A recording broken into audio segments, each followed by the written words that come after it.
Okay. Hello, everyone. Welcome to this follow-up session on linguistic resources and practical translation. I hoped that after the previous session, I managed to persuade some of you to look into these tools, and probably some of you tried the assignments that I left in the end of the slides. But in this session, I would do a recap on what we have covered last time. Then I will talk more about search options, mostly in no sketch engine. And then I will go through the assignments, the do-it-yourself assignments, and there will be more tasks for independent work if you want to try those tricks and search skills out on your own. The reason I prefer no sketch, probably you'll figure out, but the reason I prefer no sketch engine and big corpora is because they're big and free. I'm generally a fan of open source and no subscription, no registration, no nothing. Well, for obvious reasons. And if you have that, why not use it? Well, last time I tried to show that from the survey results seem to indicate that this group of people from a EMTTI cohort is likely to benefit from the corpus search tools. And I looked through, for this session, I looked through the publications that are listed in the previous slides and that are uploaded to Canvas, and I realized that this corpus search skills used to be advanced, used to be considered advanced in 2010 and 15, and by now they're included in like basic skills for translators or for language professionals, as they call them.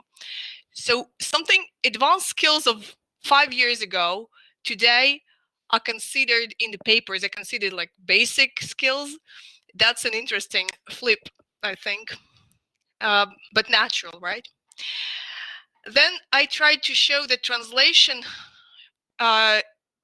is a strong case for corpus use, specifically translation, not just generating text, because translation and corpus search tools share cognitive engage the same cognitive processes, such as creativity. Both require creativity, both require thinking out of the box, and both presuppose multiple solutions to one and the same task. And I think this makes a natural link between translation processes and cognitive processes and corpus search skills.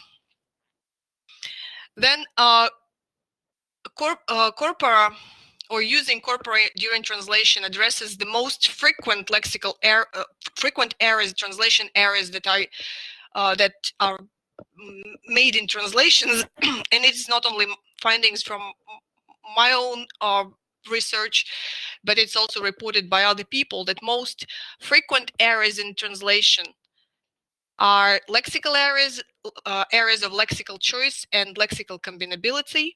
And this is exactly what corpora can help with: choosing correct words, choosing correct combinability phrases. Then last but not least, probably, corpus can help to select between several available solutions, and it is especially important for evaluation when you edit somebody else's work or grade it. And I've seen Lynn Boker listed as one of the speakers in this seminar, and she's the one who I think introduced the idea of using corpora for evaluation purposes, for translation evaluation purposes, and she'll probably talk about that. Then last time I introduced 4 corpus-based tools or interfaces to access corpora. Just the word, which is based on British National Corpus, then SCEL, and I checked, last time I said there's only Russian SCEL, but there's also Estonian, Italian, Czech, and German now. So amazing how this technology is popular, and other languages claim it for their own use, right? For use with them. But SCEL deciphers as sketch engine for English learning. So it is also for Russian learning, Estonian learning now, and English language learning, I think. Then we looked at sketch engine, open corpora, including Association of Corpus Linguistics reference corpus. And there is a COVID corpus there. I mentioned it last time. Didn't show it, but same. And also I showed no sketch engine with Arania family of GigaWord web corpora, which is my personal favorite, and I do recommend this resource very much. So the typical use cases, there are 3 typical use cases. It is the writing block of how do I say it? I don't know how to say it. Like when I want to describe, well, when I'm translating and there is a situation like in which the anchor words are, say, exam and skills or ability. This, well, my students would translate it into English like that. This exam checks our ability to do this and this. Does exam check your ability, or other tests, right? Or something else? What does exam do with the ability or skill, maybe? So these are the anchor words in the situation you want to describe, and you can you can select one of these words as an anchor word, right? And use the other words or list of words as lexical context, and look through the concordance lines to see how you might want to phrase your idea around exams and abilities and skills. This is the case when you don't know the structure of the phrase. You know the anchor points, the references, the elements that are key for this reference situation, and you use that to find the wording. Then another situation when you don't know how to say it, but you know the structural pattern. You know that it is going to be you don't know the preposition, you don't know the determiner or adjective, or you don't know which verb takes this noun as an object, or something like that. In this case, again, you select the query type. So there are several of them, like 5, right? In Sketch Engine and no Sketch Engine. And then you you choose the type of context, and you can select either lexical context or part of speech context, but we will go through it again today. And then you get frequencies for the positional items that you're looking for. It's either the determiner or adjective or adverb. Then we have seen last time that the critical evaluation of the concordance that you have built and the results are important. That you might get the concordance that is not what you want, is not actually what you think it is, right? Or should be. And then it is important to look critically at what you've got and how you interpret the results. The second use case is testing whether it is a valid phrase. And I also ordered these cases in the order of importance, I think. So the second, when you have the phrase, you have a solution, but you are not sure, you have doubts whether it is a good one. Then you just use simple query, or maybe limited by context. And and you look for, if you have hits, you compare whether those hits are similar to what you are working with, to your context. Another important, another trick here is to look at the collocates list. I think I did not show it last time, but I will do today. If you have a word combination, an adjective and a noun, and you're not sure whether they go together, it is a good idea to look at the collocate, to build a collocate list, and to see whether your phrase occurs in it. And also the collocates list would prompt you, maybe will prompt you better options for your head word, for the keyword of your combination. Then if you are still stuck, it makes sense to replace the node, to replace the head, the head word of the phrase. And for that, I usually use scale when the thing that suggests synonyms or near synonyms, quasi synonyms, and then go again through this process again and test another combination. And then I don't get a difficulty when I don't understand, when the source text does not make enough sense. When you think that you, well, as professional translators, you would probably know that to translate, you need to understand what's in there, right? Unless you want to translate like garbage in, garbage out.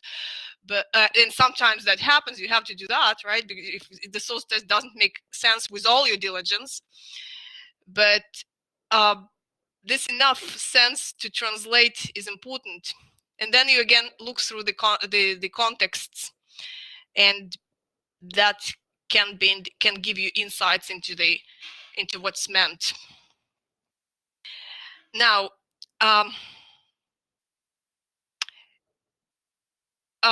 the question. I did try to ask this question before, but I'll create a poll now.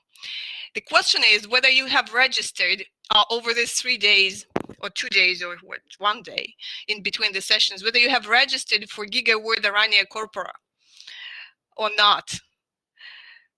Where is the poll? I can't see it. Public chat.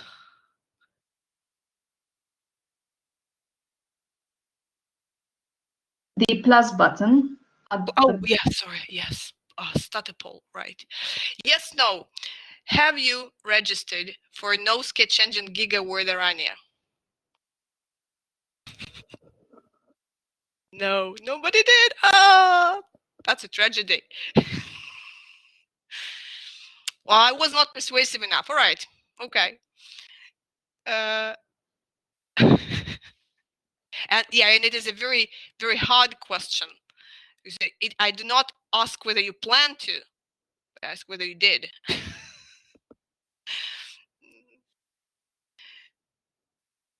Okay. Okay. Okay. Good. Well, we have answers from 6 people out of 13. And we have a public chat. We can do it. Well, yeah, you can do it now, Chris, but it will take a day to process your registration. You won't be able to use it today. Well, but okay. Well, you need, well, okay. All right. Okay. And I have already talked about, well, still I will ask the second question. Well, I'll need to publish the results of this one, publish. So yeah, well, I was not persuasive enough. So my dear Arania did not become popular with the students, but okay. So the second question is whether you use browser bookmarks, whether you have the browser bookmarks. Is something like tools dictionary or corpora folder in the bookmarks, so that you use it every time you translate. You have no problem selecting the resource to use. Yes or no? Yes, people are using bookmarks. So this, or maybe not.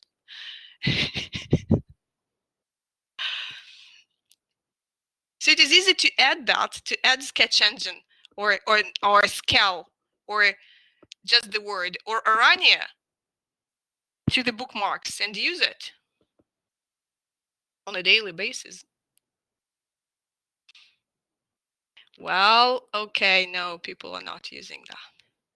I think we lost many people because only 6 are actively listening and the rest of are still having coffee after Mitka's session.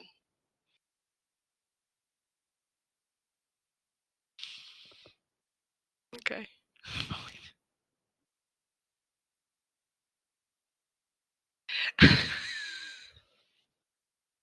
Bookmarks are really helpful. Oh, thank you, Frank. I think so. Yeah, I think people need to use that. But all right, we'll move on with 7. Okay. Okay. I will probably move on. So I would say, allow me to say it's 50-50. Some people are aware, 3 people are aware of the bookmarks and are using them. I just wanted to make sure that when I'm promoting these resources, I'm talking to, I need to make people aware of the functionality of these bookmarks, and that you can add these resources and use them. Well, there are 3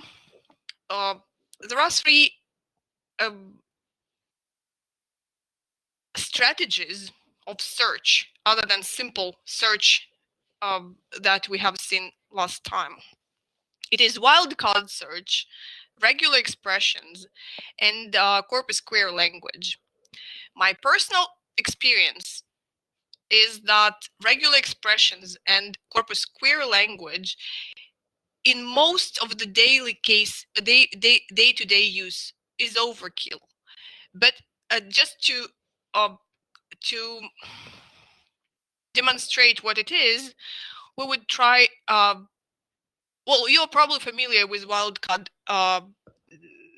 searches.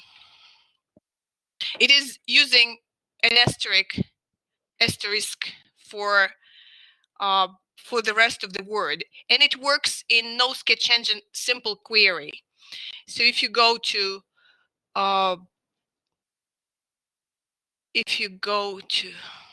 wait, cancel. Wait. If you go to Aranium, let me open the tab so I can share it. I will open mine, the smallest of the corpora, and now I will share it quickly, very quickly. Okay. Doesn't say.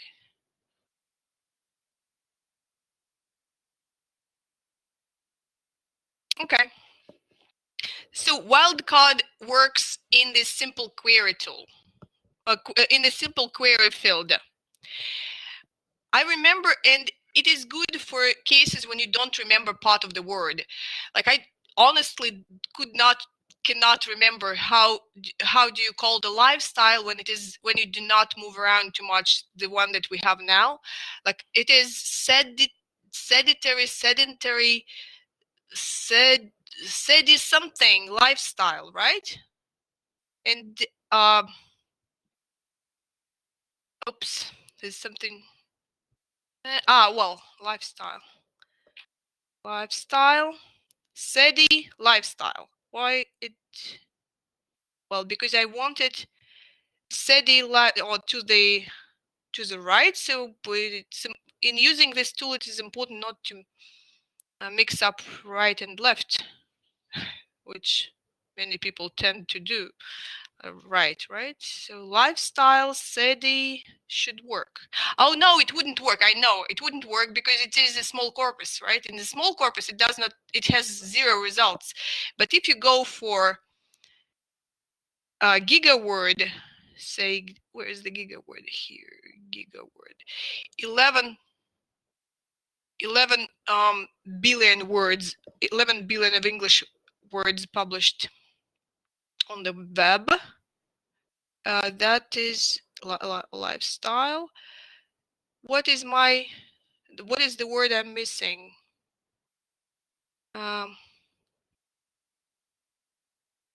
Sedimentary, sweet.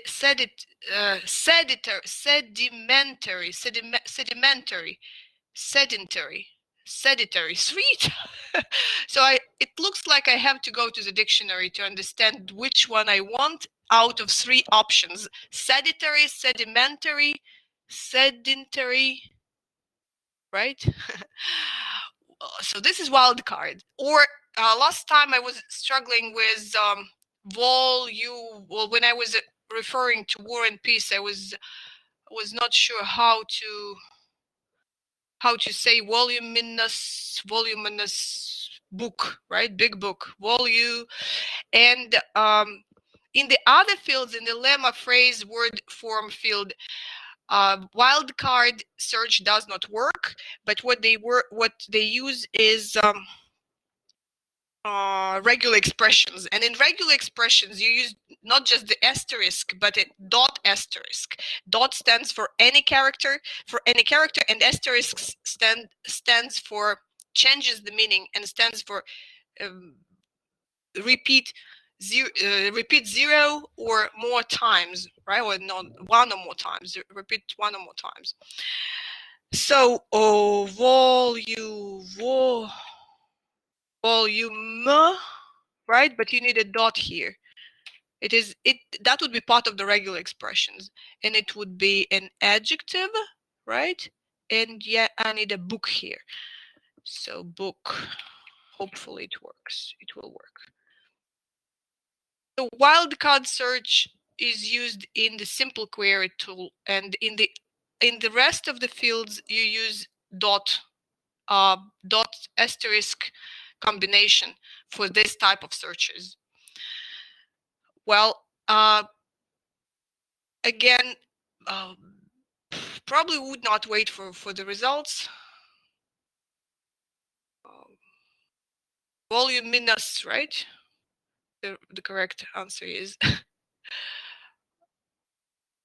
oh, right. Well, yeah, here is the result. Good. Now back to the presentation. Corpus query language has a special field for searches formulated in it. And in my experience, there's very little that you can that you might need with the query language that you cannot formulate with the graphic user interface. They have also introduced a corpus query language builder, which I found very intuitive and usable. Well, the idea here is that you define each positional element in the square brackets like this, and you indicate what you want. It's either the word form, challenging, then the next element in the structure that you're using is going to be lemma 4 or 2. Well, I'm trying to find to build the concordances of the type that we want for challenging 4 to noun or pronoun. If you remember from the last session, we had problems with that. Well, the vertical line is an operator, is disjunctive operator, meaning or. It's for or 2, and the third element, so challenging, is a word form, 4 is a lemma, and there's a choice.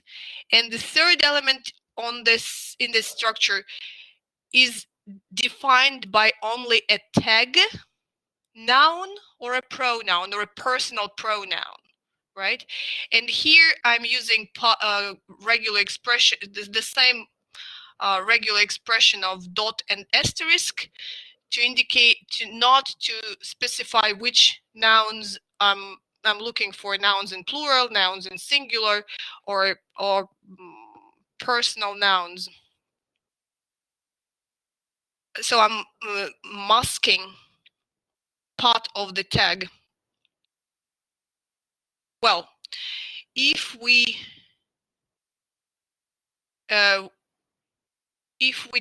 try this search in no sketch engine,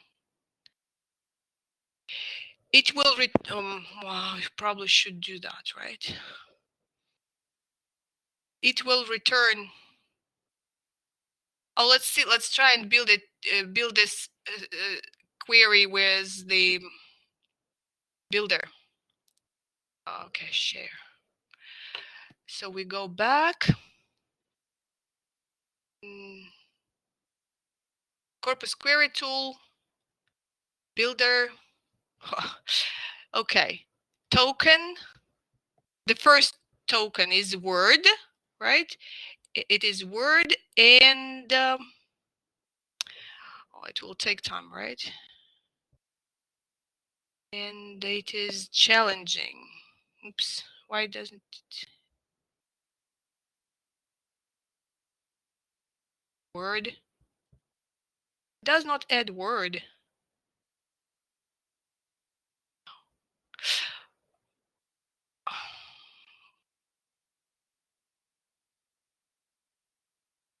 Okay, case insensitive. No, it's something wrong with it. Okay, well, I don't. Intuitive, right? I prefer to do it in the old way, old-fashioned way, like this. Well, and if you have done it before, it will remember. It will remember you, right? And you can reuse it. So I've done it already. So I can probably find it. No, no.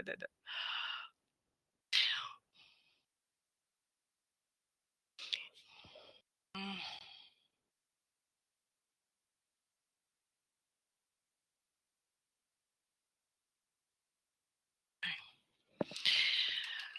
It's easy to copy paste. So if you have the slides open, you would probably be better off copy pasting.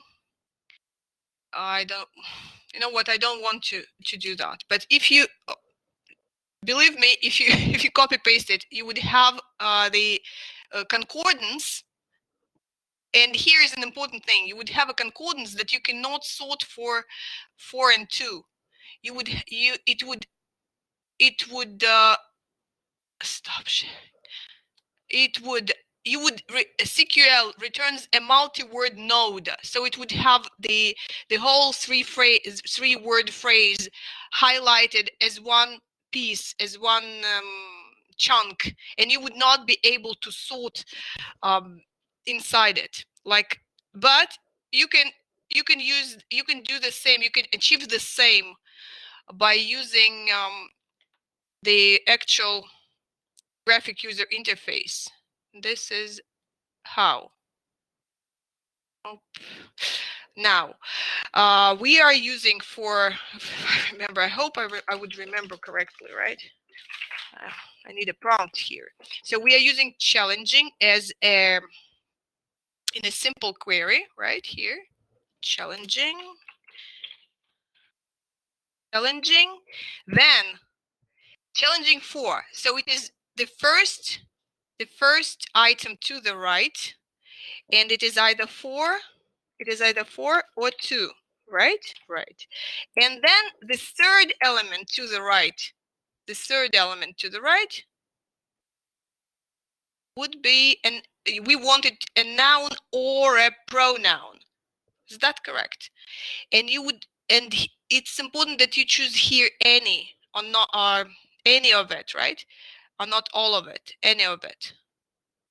Let's go. I hope I did not make an error.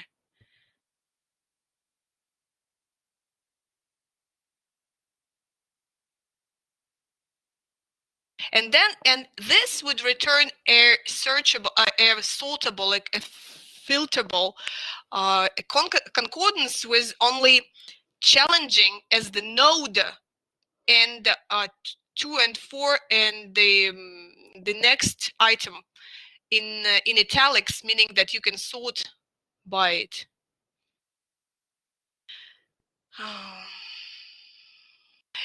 We might have used a smaller corpora for this search because you would probably have enough results to make conclusions, and bigger corpora take time.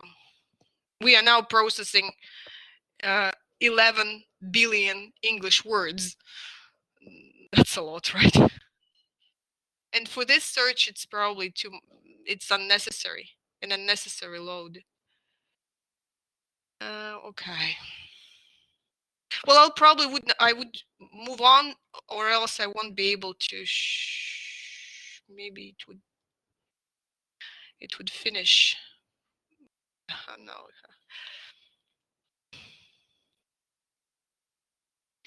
Okay. Yeah. Right now. And now you look for frequency again. So frequency. Our question was which preposition to use, right? Oh, we should have looked at the concordance, right? Is that okay? Yeah. Challenging for users to me, to your preconceptions. I'm just checking that my concordance is what I want, unlike last time. Remember, last time we have seen something that we didn't want in there. So it looks, the first page looks okay. Now we go to frequency and sort by the first item to the right from the node, right? Voila.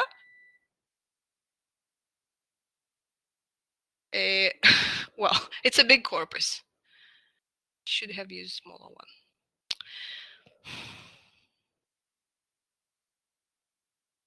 Well, but it's 4, right? We'll probably know that it is 4.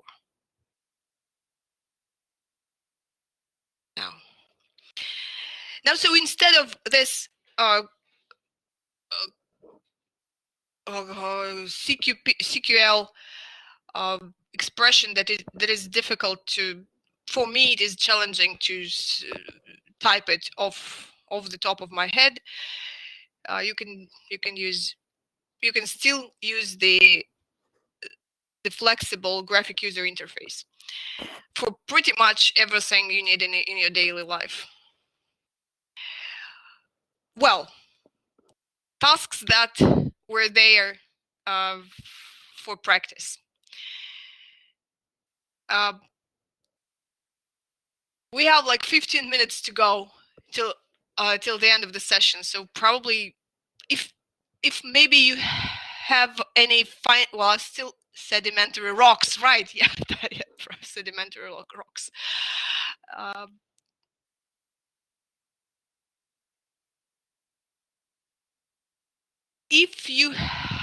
If anyone looked into these tasks and have found something absolutely mind-blowing that you want to share, please come forward and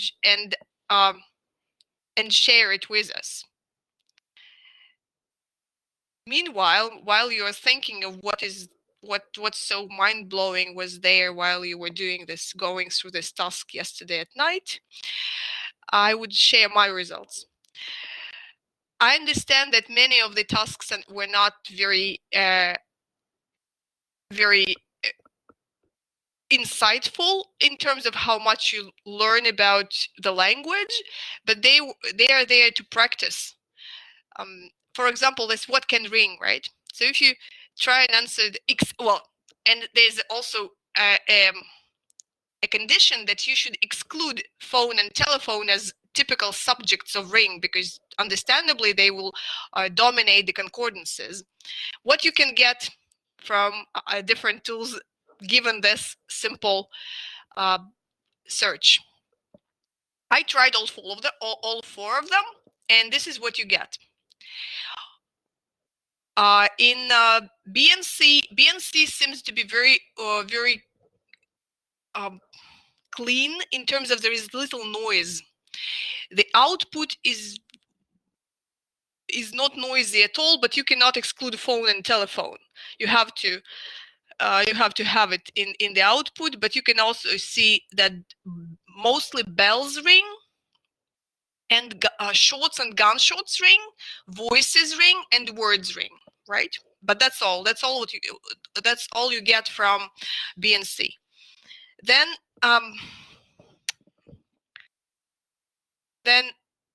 there was no way I could show the scale result, but in scale result we see a lot of noise. We get engagement ring, then wedding ring, earrings, which is not what we want. Well, we understand that it is not, engagements do not ring like a verb, though I made sure that I looked for verbs, and that's why I get alarms ring, gunshots ring, and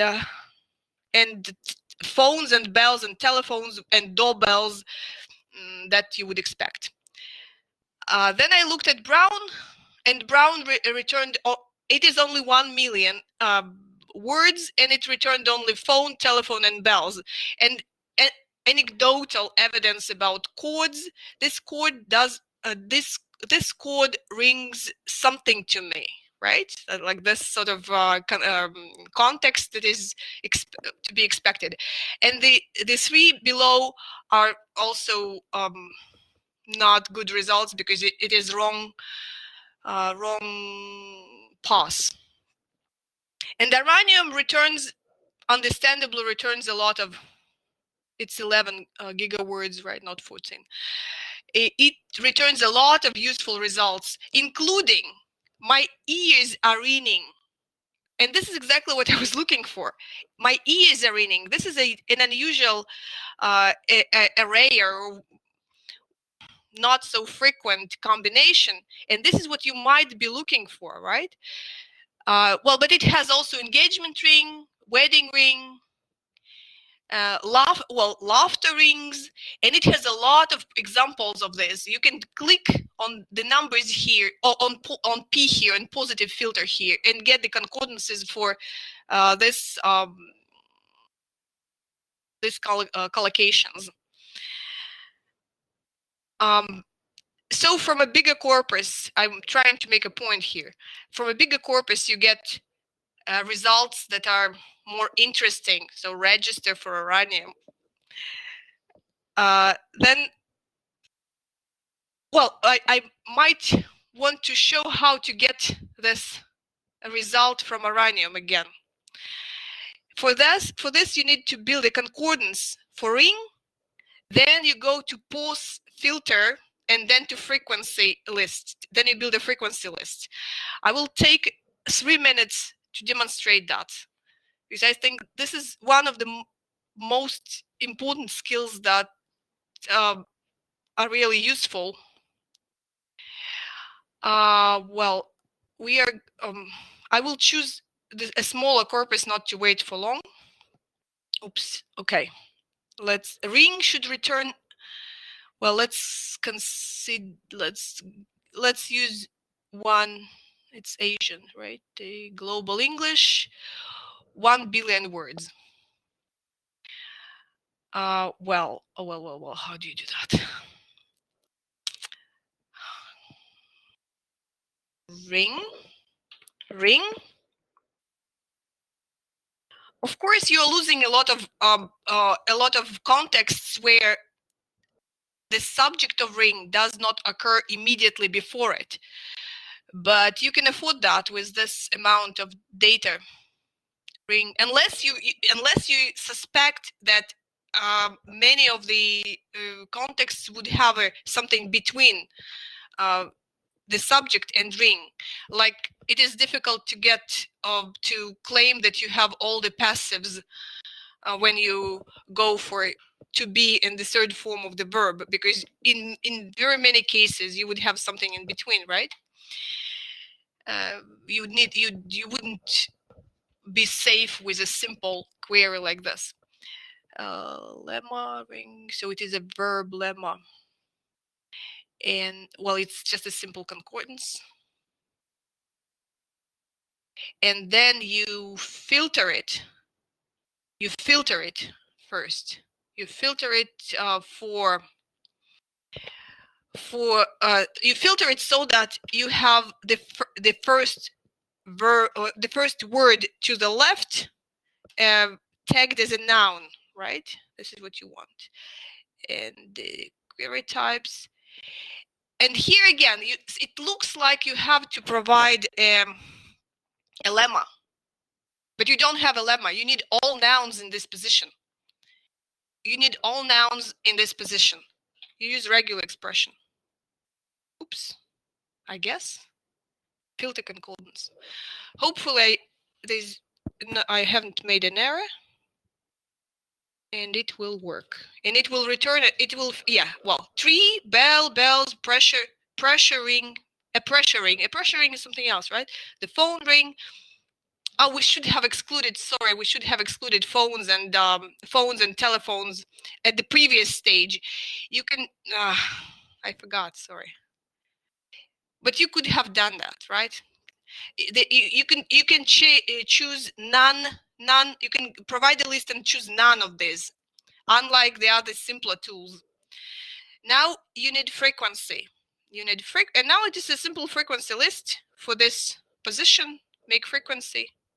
Here we go. Here are our ears, not earring, but ears that are ringing because of the of a loud sound or something. Well, I did not exclude phone and telephone, sorry. Right here it is. Here you go. You have a different picture because I'm using a smaller corpus. Well, stop sharing. Yeah, exactly 3 minutes. Stop sharing. Where do I stop sharing? Am I sharing at all? No, I'm not sharing. Hey. Hello. Yeah. I'm not sharing a screen, right? Yeah. Great. Okay. Okay. Next. Then I looked at, then I wanted to demonstrate that the corpus matters, and if I use the COVID-19 corpus in Sketch Engine for the same query, it returns benzene rings and all those are chemical rings, chemical compounds, references to chemical compounds, and as you can see in the slide here. Well, now we have 5 more tasks to cover. And in this, when we looked at struggles as a plural noun, it is a good case to demonstrate how a frequency list can be different from collocations list. If you build it is easy to get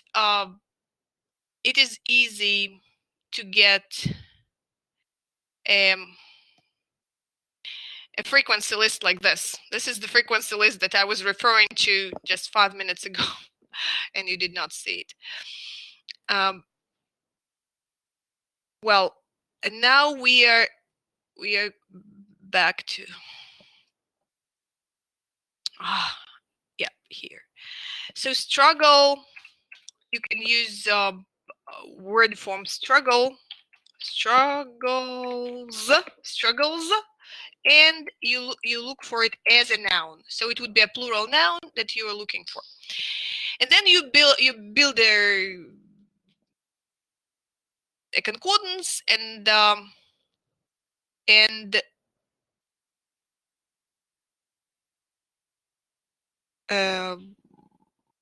say you wanted the struggle, the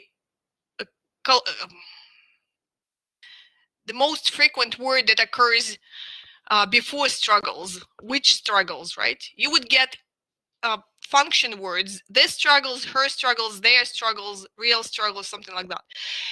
But if you looked at collocations, here's the new the third most used function in this interface, collocations, here. And this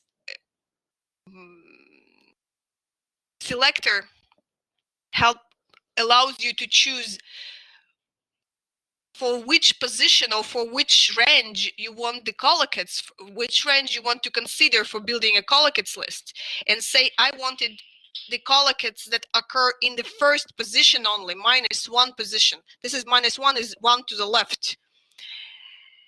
I usually do not touch anything else here. And you make a candidate list, and what struggles do you expect? Day-to-day struggles, I don't know, something indigenous struggles. I like the example with indigenous struggles, and it's a very common collocation, right? I hope I will get it. Yeah, well, this is I made a screenshot to hope to save time, but right. So I've demonstrated collocation tool. Then historical event. I've done the searches. It returned these numbers for item per million. I wanted to refer to this IPM abbreviation, which stands for item per million, and this is a normalized frequency. It helps you to compare frequencies of items between corpora of different sizes, and it's important if you wanted to compare, if you wanted to say that optimism occurs in the Russian corpus more frequent or less frequent than in English in a comparable web English corpus, then you would want to refer to use normalized frequencies rather than absolute frequencies, and this is what it is. Then in this question, I was going to introduce this exclamation mark before equals as a negation sign, and if you are well, the question was whether what is the part of speech of the node here, because the search here is in one square brackets, it is one thing. So we are looking for fair, and the tag of this fair, part of speech tag of this fair, is not a noun. So the answer of it is not a noun because it's negated, right? Noun is noun. All the nounal tags are negated, so it is not a noun. And then I did I asked to look for most frequent adjectives that occur before research, and in different corpora you get different lists. But this did not return any interesting results. Just a different. I think it's a different order of preference for association of corpus linguistics ontology and for a general language corpus. But clinical biomedical results seem to be, and future results seem to be dominating both lists. Again, if you use collocations tools for this search, you would get pretty much the same results, which is understandable. So sometimes results from collocations are not too different from results for frequencies. That's why I'm using frequencies more often than collocations in many searches. And then the anecdotal thing. So there was this text where my students and me personally struggled with the anecdotal, the meaning of the anecdotal. The text describes the paintings of Peter Doig, and it says that he's adopting the modernist pictorial criteria of flatness, materiality, and avoidance of the anecdotal. For his pictures, it is typical to avoid the anecdotal. Well, the most typical collocation of anecdotal would be especially in the ACL corpus would be, but we don't want to use this corpus for this search, but still, it's anecdotal evidence, right? Anecdotal evidence, something that is not representative, but it seems that in this context there's something else, probably in the area of art. This word is used with a different meaning. The search that can be that would return contexts like this one, anecdotal realism or cubism, a direction in art, right, which frees art from anecdotal realism and surrealism. Much of a painter's later work, in much of his later work, he succumbed to the Victorian taste of sentiment and anecdotal art. So it is indicative that there's special meaning for this word in this domain. And then you would look at the pictures by Peter Doig and probably would, from looking through the concordance. Oh, I did not say how do you build this concordance. You go for anecdotal in the main, in the simple query form, and then you provide a list of items such as art, painting, modernist painter, any of this, and you get the concordance in the big corpus. It doesn't make sense to use the small corpus for that. In the biggest big corpus, it would return context in which anecdotal is used in the context of art. And then you look at the paintings and probably interpret this word as not storytelling. So it's a picture which is so anecdotal art is presenting a fable, is presenting a story when somebody marries somebody, and it is presented as a story in a picture, right? So, but Peter Doig's and modernist painting is not that. Well, this is how the corpora can be used to understand the meaning. These are 12. This is the final slide of this presentation, and if you're interested, after you register for Bigorania, and it's free, you might want to try this. This searches, if you don't have any. If you're not working on any translation, but if you do work on any translation or writing a text and you fumble for words, you might want to start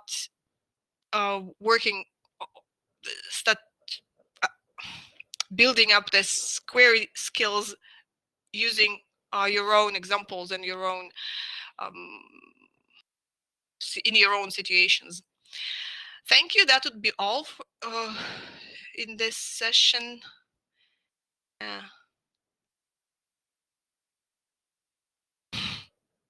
Sedimentary rocks. Well,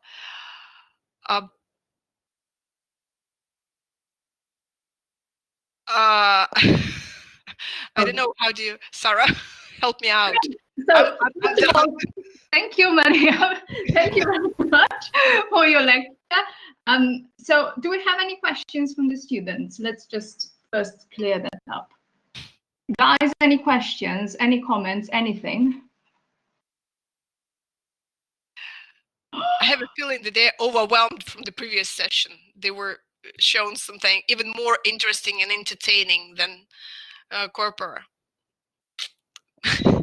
Well, I mean, if they want even more exercises so that they can practice, I have a full worksheet on CQL. So if you guys would like to practice CQL patterns, let me know. I can upload it.